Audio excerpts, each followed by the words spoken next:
Buying a home can be very emotional.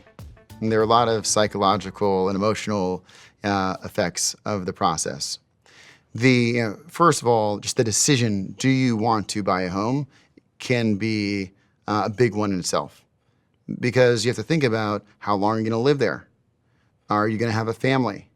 If you are going to have a family, while you expect to live there, how many rooms do you need? What school district do you want to be in? Do you want to be close to your extended family?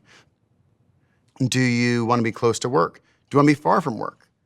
And so there's so many sub-decisions under do I want to move that it can really end up being a lot. And so try to not let that overwhelm you and start at the top level of just do you want to own a home and will it make you happy and your family happy in the home? And then if you want to, then just commit to it. Then after you commit to it, make all the other decisions and kind of move fast to the next phase. And the next phase is finding the home.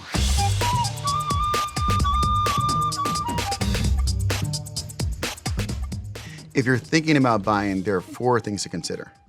1 is, what is the right home that you want? 2 is, what is the right neighborhood that you want? 3 is, what is your timing? And then 4 is, how much do you want to spend? And how much do you want to have in your bank after you spend? And so, in terms of the home, it's, is it a 2-bedroom? Is it a 3-bedroom? Is it a 4-bedroom? You have to think about the context of how long are you going to live there? And how is your life going to change over that time? What kind of optionality do you want for that home? Do you need to have a private office? What are your needs? The second is, what is the neighborhood? What is the city, the community? What do you want to feel when you walk outside of your door? And that matters a lot. What I'd highly recommend you do is hire an agent who you can share your aspirations with, and who can give you context on the nuances of different neighborhoods, not just the neighborhood, but literally the block. Then 3 is, what is your timing? Do you need to be there in 6 months? Is it for a job? Do you have a year where you can look? Do you have 2 years? Do you have to be there in 3 months? Right? That will dramatically change the type of properties that you look for and your urgency. And then lastly is the financial commitment. What is your price range? And how much do you want to have in your savings after you buy a home? And do you have a mortgage? What mortgage, have you pre-approved? Are you not pre-approved? Get a pre-approval. How much do you want to have down? And that's not just a financial decision, it's also an emotional decision. For people that are thinking about buying a home, they often ask themselves, how much of my bank account should I put into the home? Now, that's a very personal decision, depending on what your view is of your financial outlook. And both in terms of, will your income increase over time, and will your expenses increase or decrease over time?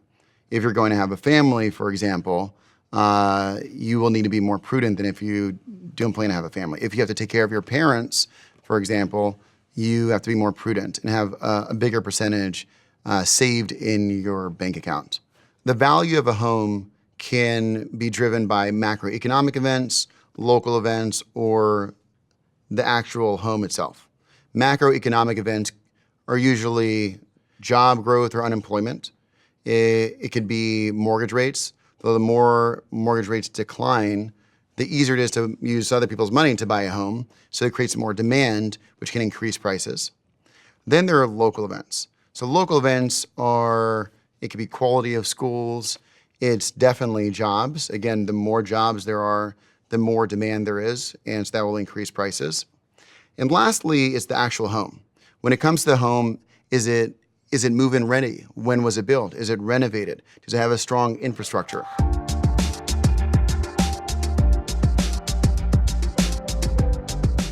The way I like to think about renting is that renting is a bridge to your future, and then buying is the foundation.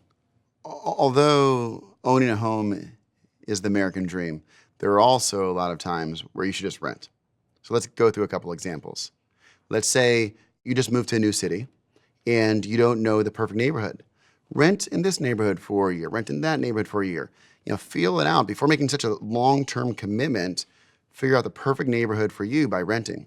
And, for some people, they don't want to feel so locked down, right? Not everyone wants to get married. Not everyone wants to own a home. Some people want to be free or feel, not tied down.